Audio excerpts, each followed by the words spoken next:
다 함께 사도신경으로 우리의 신앙을 고백하겠습니다. 나는 전능하신 아버지 하나님, 천지의 창조주를 믿습니다. 나는 그의 유일하신 아들 우리 주 예수 그리스도를 믿습니다.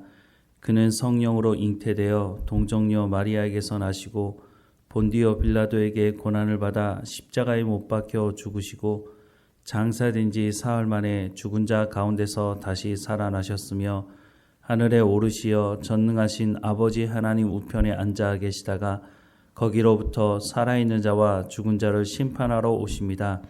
나는 성령을 믿으며 거룩한 공교회와 성도의 교제와 죄를 용서받는 것과 몸의 부활과 영생을 믿습니다. 아멘.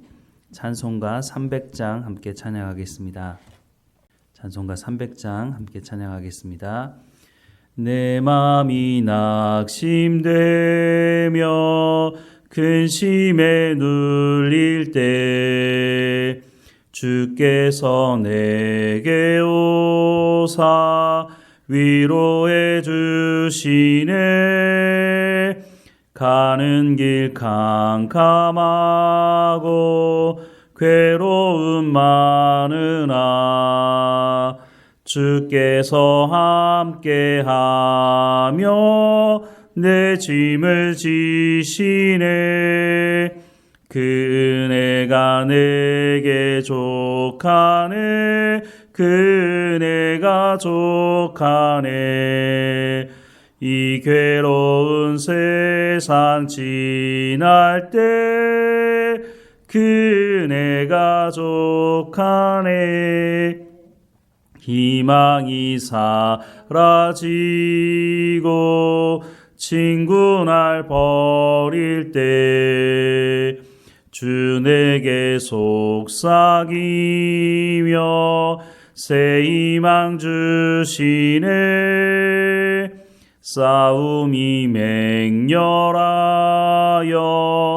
두려워 떨 때에 승리의 왕이 되신 주 음성 들리네. 그 은혜가 내게 족하네. 그 은혜가 족하네. 이 괴로운 세상 지날 때 그 은혜가 족하네. 번민이 가득 차고 눈물이 흐를 때 주 나의 곁에 오사 위로해 주시네. 환난이 닥쳐와서 어려움 당할 때 주님의 능력 입어 원수를 이기네. 그 은혜가 내게 족하네. 그 은혜가 족하네. 이 괴로운 세상 지날 때 그 은혜가 족하네. 아멘. 오늘 하나님께서 우리에게 주시는 말씀은 누가복음 24장 36절에서 53절까지 말씀입니다. 누가복음 24장 36절에서 53절까지 말씀 우리 함께 읽겠습니다. 이 말을 할 때에 예수께서 친히 그들 가운데 서서 이르시되 너희에게 평강이 있을지어다 하시니 그들이 놀라고 무서워하여 그 보는 것을 영으로 생각하는지라. 예수께서 이르시되 어찌하여 두려워하며 어찌하여 마음에 의심이 일어나느냐. 내 손과 발을 보고 나인 줄 알라. 또 나를 만져보라. 영은 살과 뼈가 없으되 너희 보는 바와 같이 나는 있느니라. 이 말씀을 하시고 손과 발을 보이시나 그들이 너무 기쁨으로 아직도 믿지 못하고 놀랍게 여길 때에 이르시되 여기 무슨 먹을 것이 있느냐 하시니 이에 구운 생선 한 토막을 드리니 받으사 그 앞에서 잡수시더라.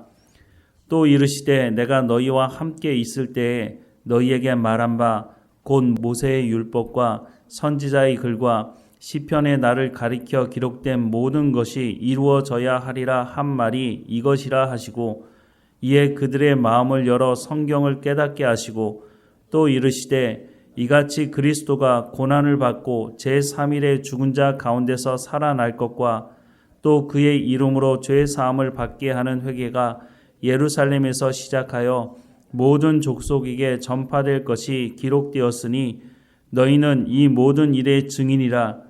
볼지어다 내가 내 아버지께 약속하신 것을 너희에게 보내리니 너희는 위로부터 능력으로 입혀질 때까지 이 성에 머물라 하시니라. 예수께서 그들을 데리고 베다니 앞까지 나가사 손을 들어 그들에게 축복하시더니 축복하실 때에 그들을 떠나 하늘로 올려지시니 그들이 그에게 경배하고 큰 기쁨으로 예루살렘에 돌아가 늘 성전에서 하나님을 찬송하니라. 아멘.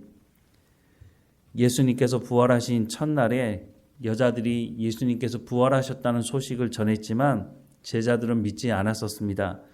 누가복음 24장 11절부터 12절 말씀에 보면 사도들은 그들의 말이 허탄한 듯이 들려 믿지 아니하나 베드로는 일어나 무덤에 달려가서 구부려 들여다보니 세마포만 보이는지라 그 된 일을 놀랍게 여기며 집으로 돌아가니라 라고 말씀하고 있습니다.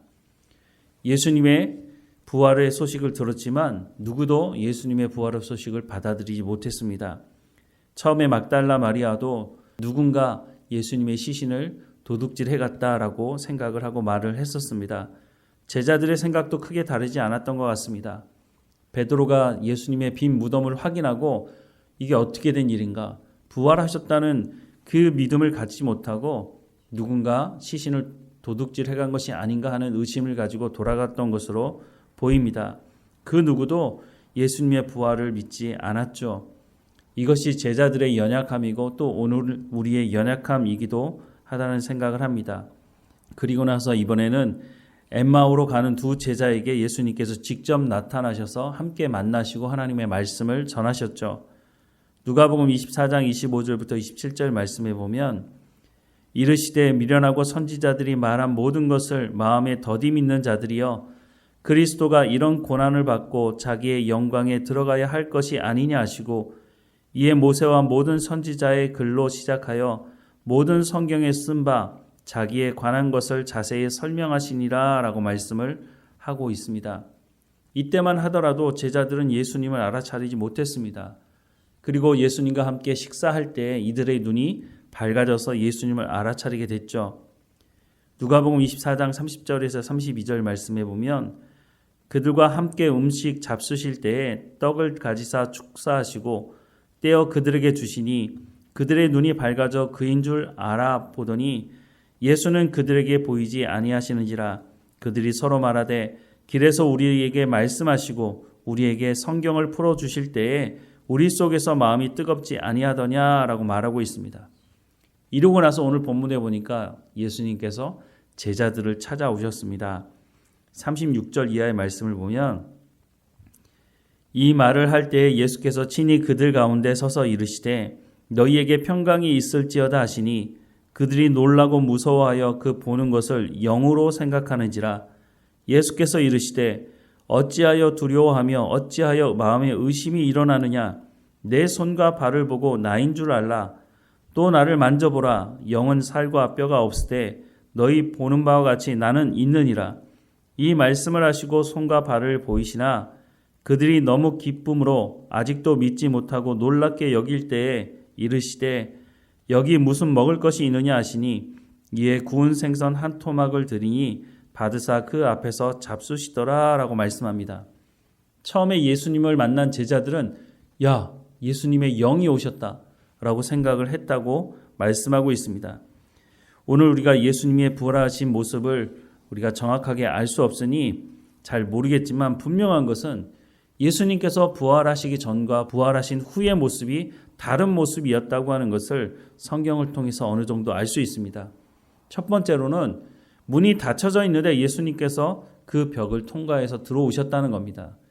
그런데 분명한 것은 예수님이 말씀하시지만 영은 몸과 뼈가 없지만 예수님은 있었다고 만져보라고 말씀하고 있지 않습니까? 그리고 더 한 가지는 예수님께서 그들과 함께 먹었다고 말씀을 해주고 있습니다.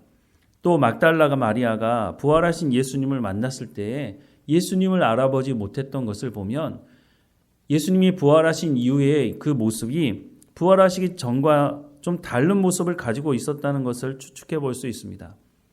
어떻게 이런 일이 있을까? 아마도 홍수 심판 이후에 기후가 변화되면서 사람들이 먹고 마시고 또 생활하는 환경들이 바뀌어지면서 원래 하나님께서 창조하신 그 사람의 모습에서 변화된 모습을 가지지 않았나. 햇빛을 얼마나 쐬느냐에 따라서 피부 색깔도 바뀌게 됩니다. 그래서 원래 아프리카에 살고 있던 흑인들이 북아프리카로 이주하면서 그 사람들의 피부 색깔이 지금은 어떻습니까? 많이 다르지 않습니까? 그것은 햇빛을 얼마나 쐬느냐에 따라서 또 달라진다고 말하기도 합니다. 어쨌든 분명한 것은 부활 전과 부활 이후에는 다른 모습이라고 하는 것을 우리가 알 수 있지만 분명한 것은 우리가 부활을 경험하고 난 이후에는 이건 누가 설명해 주지 않아도 분명히 알게 될 것이라고 생각이 듭니다. 예수님께서 제자들에게 찾아오셔서 하나님의 말씀을 다시 가르치셨다고 말씀하고 있습니다. 45절 말씀에 보면 이에 그들의 마음을 열어 성경을 깨닫게 하셨다라고 말씀을 하고 있습니다. 예수님께서 사역하실 때도 가장 중요하게 사역하신 것이 하나님의 말씀을 가르치는 것이었는데 예수님께서 부활하신 이후에도 가장 중요하게 사역하셨던 것이 바로 하나님의 말씀을 가르치는 것이었다라고 말씀을 하고 있습니다. 그러면서 뭐라고 말씀을 하시냐면 48절과 49절 말씀해 보면 너희는 이 모든 일의 증인이라 볼지어다 내가 내 아버지께서 약속하신 것을 너희에게 보내리니 너희는 위로부터 능력으로 입혀질 때까지 이 성에 머물라 하시니라 라고 말씀합니다. 사실 이 말씀은 예수님께서 잡히시는 그날 저녁에 제자들에게 하신 말씀이기도 했습니다. 무엇입니까? 보혜사 성령이 오실 것이라고 하는 것입니다. 요한복음에 보면 예수님께서 보혜사 성령이 오시면 내가 너희에게 말한 하나님의 말씀을 깨달아 알게 하실 것이라고 예수 그리스도가 누구인지를 알게 될 것이라고 그분이 그렇게 해주실 것이라고 하는 말씀을 하셨습니다. 그리고 부활하신 이후 예수님 승천하시기 전에 다시 한번 이 말씀을 하고 있습니다. 예루살렘을 떠나지 말고 내가 너희에게 말한 그 성령이 오실 때까지 기도하라고 말씀하고 있는 것입니다. 그리고 오순절에 성령이 강림하시고 무슨 일이 벌어졌습니까?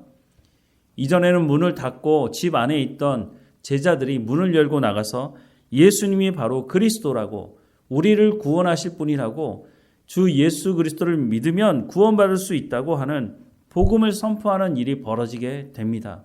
이 일이 어떻게 가능했다고요? 성령이 제자들을 통해서 이렇게 하셨다고 말씀을 하고 있는 것입니다. 오늘 우리도 마찬가지입니다. 우리 가운데 성령의 충만함을 구해야 되는 이유가 여기 있습니다. 먼저는 우리가 하나님의 말씀을 깨달아 알고 하나님의 말씀을 듣고 순종하는 삶을 통해서 성령의 열매를 맺어야 하니까 우리가 하나님과 친밀한 교제를 하기 위해서는 하나님의 말씀을 통해서 하나님이 누구이신지 알지 못하면 하나님과 친밀한 교제를 할 수 없기 때문에 그래서 성령의 충만함을 먼저 받아야 한다는 것입니다. 그러면 성령의 충만함을 통해서 우리가 하나님의 말씀을 깨달아 알게 되면 그 다음은 증인으로서의 삶을 살아갈 수 있게 된다고 말씀해주고 있기 때문입니다. 그래서 성령의 충만함을 받으라는 것이죠. 우리가 그리스도인다운 하나님의 백성다운 삶을 살아가기 위해서는 반드시 성령의 충만함을 경험해야 한다는 것입니다. 그리고 날마다 성령의 충만함을 위해서 기도하는 이유도 여기 있는 것입니다.